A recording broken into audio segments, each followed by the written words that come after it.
Hello there. Behind me is the Seal Beach Naval Weapons Station, known for sending munitions throughout the country and world to our armed forces. Back in the day, this was home to a comprehensive rail network that has unfortunately recently been replaced by trucks. In fact, I remember passing these very tracks on the school bus, wondering what it was all about. And today, I'm here to tell you.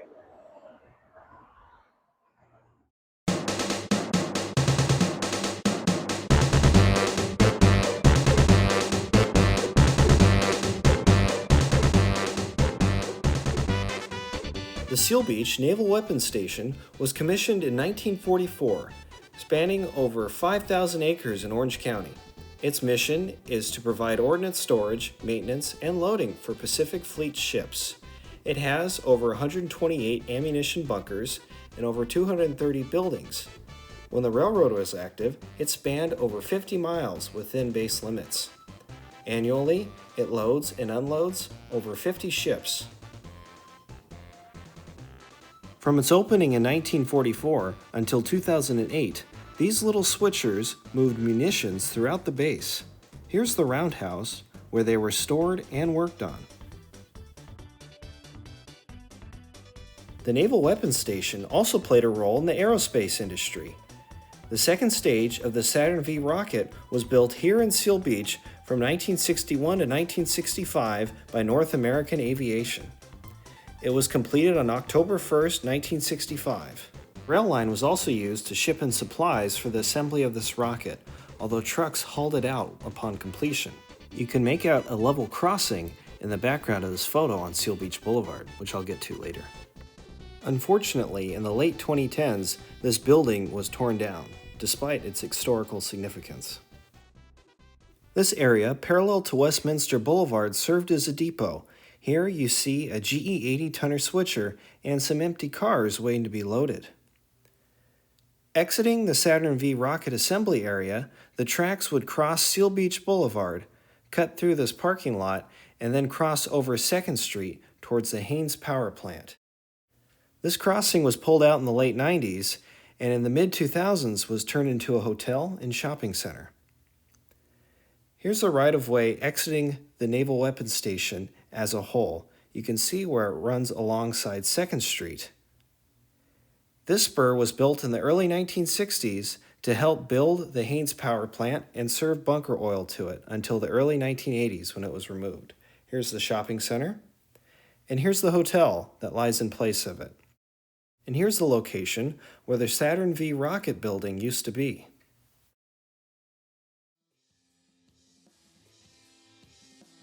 This is Seal Beach Boulevard, where the crossing was originally that exited the Naval Weapons Station. It connected to here, this long stretch of gravel and sand along 2nd Street. The tracks here were removed in 1981.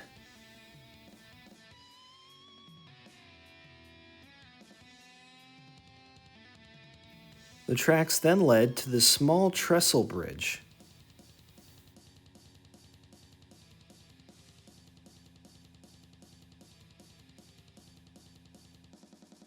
This bridge was used by Southern Pacific trains to haul in supplies for building the power plant as well as bunker oil. Although its last shipment was made in the early 80s, it's amazing that this bridge still stands today. It was built in 1961 by the United States Steel Corporation. They definitely don't make them like they used to. Let's see what's going on at the plant that this line helped build. Behind me is the LADWP Haynes Generating Station, also known as the Haynes Power Plant. With a capacity of roughly 1,600 to 1,876 megawatts of electricity, it provides power to roughly 25% of Los Angeles, giving 1 million homes electricity. Believe it or not, the humble Seal Beach Naval Weapons Station Railroad was used to construct and supply materials to this very power plant.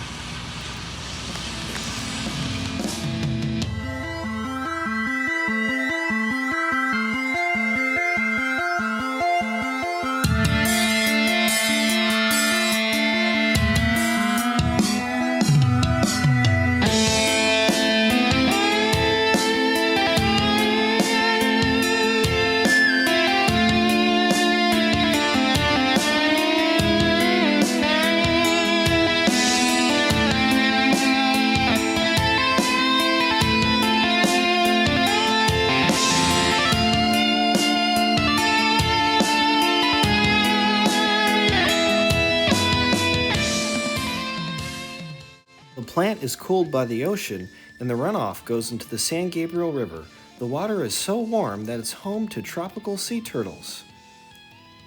On the other side of the river lies the AES power plant, built around the same time by SoCal Edison. According to a board report from 1997 to approximately 2001, this line also hauled in sand from the Mojave Desert. This sand was brought to the Naval Weapons Station and used to restore its coastline. It was also trucked to the beach in Seal Beach to restore the shores there too.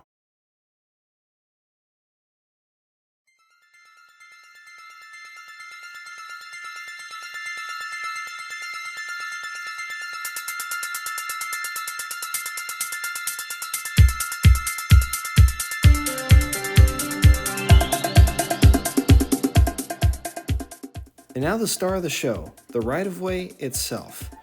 In 1944, the right-of-way was rerouted to not interfere with operations on the Naval Weapons Station. The Pacific Electric hauled passengers, and the Southern Pacific hauled freight all the way down to Newport Beach on this line. Here's a grade crossing that still remains intact within the Naval Weapons Station.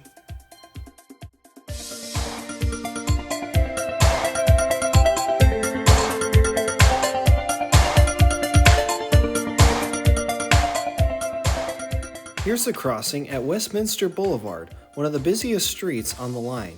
It connected the north and south ends of the weapons station together, and even cut through farmland.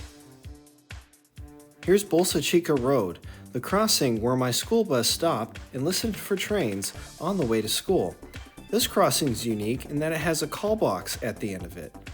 The Southern Pacific crew, making shipments to the base or to Haynes, would stop here. The conductor would get out and then call to the guard at the Naval Weapons Station. He would then answer the phone, ask why they're there, and then the engineer or conductor would request permission to access the base. The guard would then open the gate to allow the trains to pass through. There once was a bridge here that connected this Naval Weapons Station to the comprehensive network of the Southern Pacific.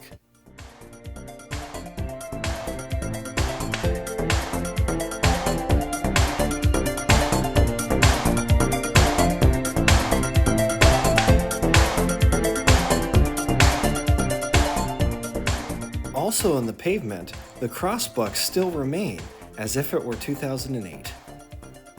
And now the right-of-way itself. All the track is gone and is now gravel. It is accessible by foot or bike. And here's Rancho Road, a smaller crossing on the line. And here's what it looked like back in the day. On the other side of Rancho Road lies the Monarch Nature Trail, a recent project to give back to the community.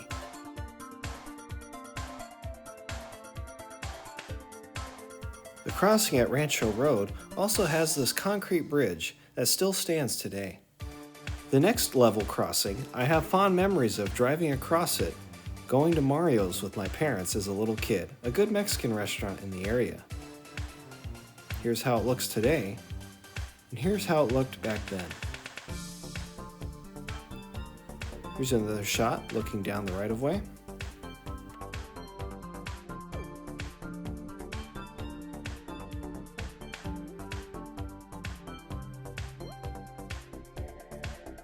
Coming from Golden West Street, the right-of-way ironically takes us by Arnie's Trains, a model train store here. Here's how the crossing looks today, and of course, how it looked back then.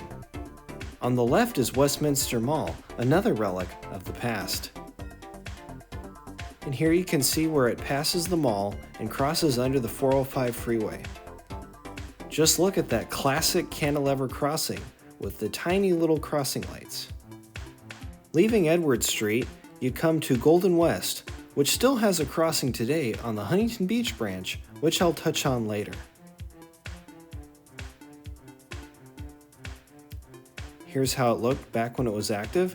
Just look at those old cars. And here's another angle of how it once looked, and that same angle today. Notice the junkyard on the right with the old rusty gas pumps. And behind me, rush hour traffic and OC.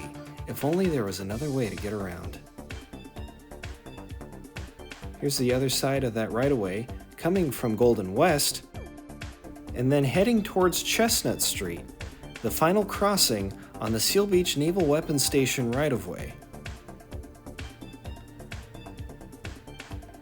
In the background, you can see SoCal Edison's storage facility, still served today by the Huntington Beach branch on the UP, formerly Southern Pacific. Here are two guys going for a little stroll. And here is the end of the line for the Naval Weapons Station Railroad. It connected with the Southern Pacific, Stanton branch, Huntington Beach branch, and Los Alamitos branch, going towards Los Alamitos Junction. Today, it is run by UP and still serves the Edison building along with reliable wholesale lumber in Huntington Beach. This line is very reminiscent of the PE days and cuts through Bellaterra as well as Old World. These photos show similar crossing equipment to how the Naval Weapons Station used to look. I decided to throw in this photo just for fun on the Huntington Beach branch. Just look at that Mervyn's in the background. Definitely a relic of the past. Who remembers buying their Dockers there for school? In the 90s, the writing was on the wall for this little branch. On September 27, 1990, two SP switchers were hauling munitions away from the Naval Weapons Station. A vandalized switch caused the train to derail, spilling debris all over the right-of-way. A Naval Weapons Station worker tripped on this debris and injured themselves while assisting with the accident. No railroad workers were harmed, though, thankfully. Since that day in the 90s, the Naval Weapons Station had transitioned to trucks. During the transition from train to truck in the 90s and 2000s, it was still common for these switchers to be used within the base on the daily for operations. It was rare for them to exit the base, as well as for them to get mainline shipments during this period from the UP or SP. The most recent record of the right-of-way exiting the Naval Weapons Station being used was, of course, the shoreline restoration in the late 90s and early 2000s by the UP. On March 17, 2023, after sitting for nearly 15 years, the remaining two locomotives were shipped off to a railroad museum in Connecticut, where they will be used for a tourist attraction. Although these engines were shipped in by rail, they were unceremoniously shipped away by truck. After being left abandoned for nearly 15 years, the boxcars fared no better. They were scrapped and shipped away by truck, where they were later recycled. Lastly, the bridge. This was yanked out and scrapped in the mid-2010s, along with all of the track that connected the Naval Weapons Station to Southern Pacific's rail network in Orange County. Well, we've reached the end of the line, and although its future may be uncertain, you now know everything there is to know about its past and present. I hope you enjoyed this video, and let me know what you want me to cover next. Have a good week.